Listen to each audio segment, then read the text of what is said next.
So I believe that Michael has already sent you a sample resume, which has been provided by Mr. Harry.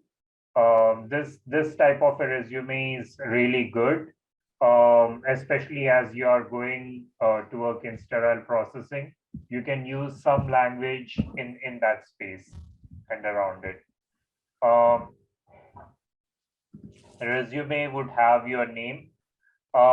If you do not feel comfortable providing your home address, you can just provide the name of the city and Texas, because that should be good enough. In addition to that, we recommend that you post both your email ID as well as your phone number on your resume.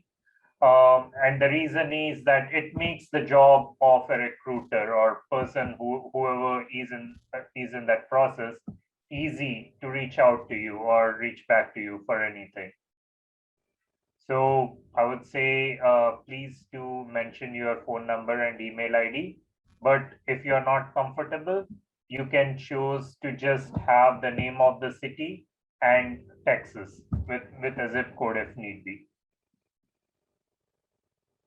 Does that sound good?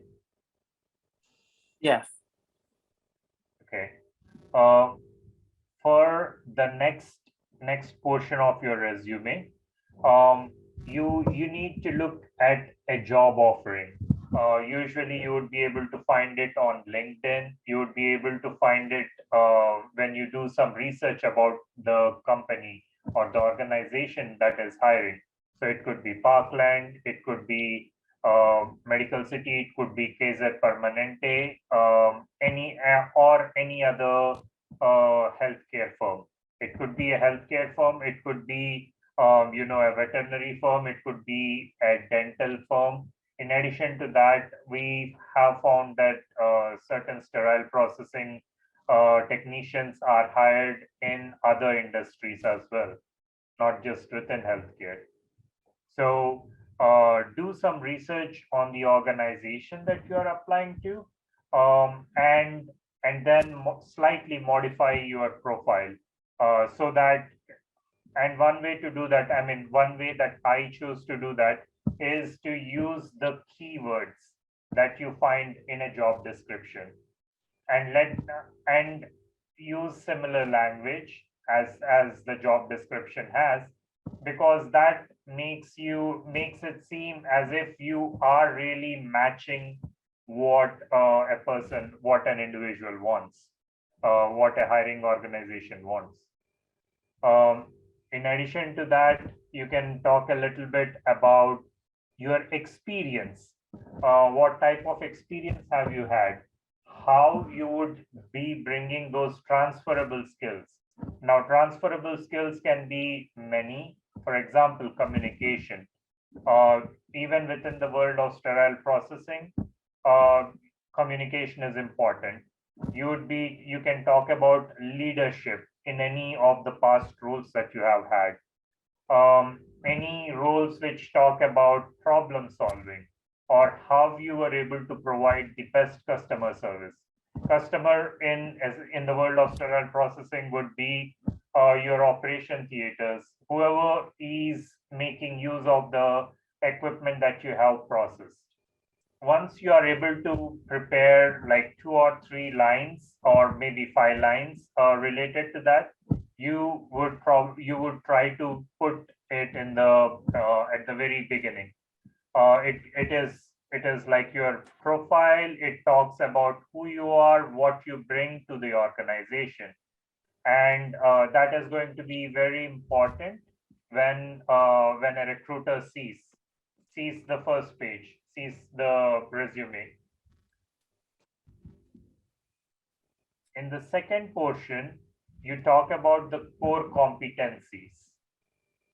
Core competencies are more specific to the knowledge that you have, especially the first 2 or 3 core competencies that you list should be related to your role or what you are going to bring to CRCST.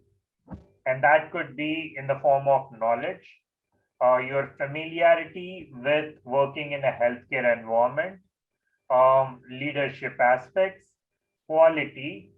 It can talk about your proficiency, your digital proficiency in terms of how familiar you are with working with a computer, maybe working on simple aspects like MS Office, customer service. It can also be a little bit about how capable you are working in an environment where you are used to following oral or written instructions of keeping records, doing simple, arithmetic and so on. So you need to talk a little bit about how you have those skills and also how you acquired or have utilized those skills in the past.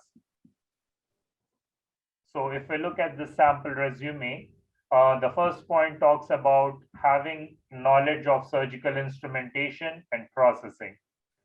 The second and third points talk about knowledge of inventory control, talk about knowledge of training, setting high standards, so essentially quality control and leadership. Here they talk about their experience as a forklift operator, degree or specific or a specialization, or for example, in your case, Mr. Hernandez, having worked in logistics in supply chain for a little bit, that is going to be very important because hospitals or healthcare facilities, they want to keep a track of different instruments. They want to keep a track of instruments that are going to be sent to repair, instruments that need to be processed, and so on. Your skills in your past role, they are going to be very useful in that regard. Customer service, being customer focused, lets your employer or your hiring manager know how you would be treating the next stage, people who are going to be using the sterile processing, how respectful you are for their time, how respectful you are with your co-workers. At the end of the day, a hospital is not an individual, it is teams. And actually, you are going to be working in a team which is a part of many teams. So any sort of expertise that you have in that regard would be highly valued. Working in diverse environments, fast-paced environments. To be honest, my wife, for example, she is working in healthcare. I have a desk job. The pace of environment is very different from my life to hers, and it is very important that you convey to them that you are used to working in a fast-paced environment. The other ones I think are fairly important as well. You convey a strong work ethic, organizational skills. You talk a little bit about how familiar you are using Microsoft Office, how familiar you are working on a computer, entering data. You don't have to come off as someone who is an expert coder, but basically entering data, preparing reports, things of that nature are going to be very important going forward. So these are, for example, this is a sample resume, but you can see different aspects of how these competencies are going to be useful when you are talking about a healthcare environment. All right. At the next stage, you would be talking about your employment history. In employment history, it is important that you provide a timeline. So how many years or how many months you worked. So you could say Jan 1st, 2018 to Jan 1st, 2019. And that could be 1 year. It is always important to have these in a how do I say, in a chronological order, with the most recent job that you had earlier to the prior to taking the course, being the first. All right, turning on the light one. And you also need to mention the role that you had working at that organization, as well as the different responsibilities that you had. Ideally, we would want to have this arranged in a bullet point form. So it is easier to read. So I would say you can go with 1 point, something like this. So you have got three different, for example, I mean, this is just an example. You have got three different role responsibilities or tasks that you had while you were working at this organization, Cerritos, as a general example. And in these, you are going to, I mean, we recommend that you you sort of accentuate or again point out or reinforce what has been said in the core competencies area. So that is that ensures that whatever you are saying, it follows the chronological order. It follows the responsibilities.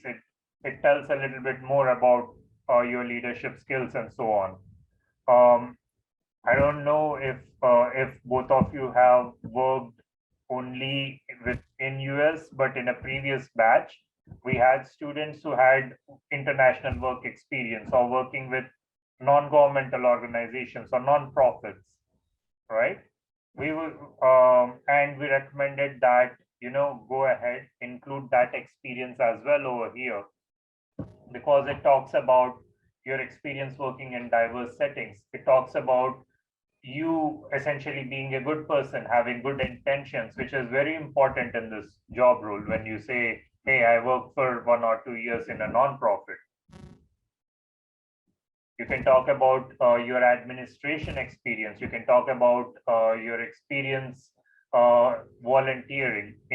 And this is just in case you do not have sufficient experience. If you have a lot of experience, try to restrict it to the last 10 years. Does that sound good? I'll give a minute for everyone to for both of you to just take a look at the employment history section and how it has been written. And I see that the resume there is 2 papers, and this resume has got 2 papers, but ideally you need to have only 1 paper. Okay. Anything more than 1 paper, whoever is the hiring manager or whoever is recruiting, they're probably not even going to look at the second paper. That's the reason, it is best to always include everything within 1 paper. Once you have the employment history section, especially, I mean, if you have, ideally, if you have like 2 or 3 different employers with whom you have worked in the past, include them. I would recommend not including more than 3 employers with whom you have worked in the past. 3 most recent ones should be good. And finally, you have the education section where you talk about the certification, where did you get it from, and so on. In case you just have a high school degree, there is no need to mention, I mean, you can just mention the central sterilization solutions, or in our case, Team Vital, and then talk about where you obtained it. So that would be Dallas. Certificate of completion, you can have the CRCST, and this would probably say 2021, and general equivalency diploma or a high school diploma. say 19, whenever you obtained it. So it could be 2005, 2010, and so on. We would try to ideally have 3 or 4 lines in the profile, 5 to 7 points as core competencies, and an employment history where for every employer you have 3 to 4 distinct points. If you have been promoted within the same job, try to have the most recent or the highest designation that you have had at that employer over here. Can I have the those you you know this resume, because it's very good for me, so I can use it for the sample. Absolutely, Mr. Man. I'll send it over to you in a minute. I think we can end the class a little bit early today. And you can use this time to prepare your resume in a similar fashion. Try to restrict it to 1 page only. Although this resume goes into 2 pages, try to restrict yours to 1 page only.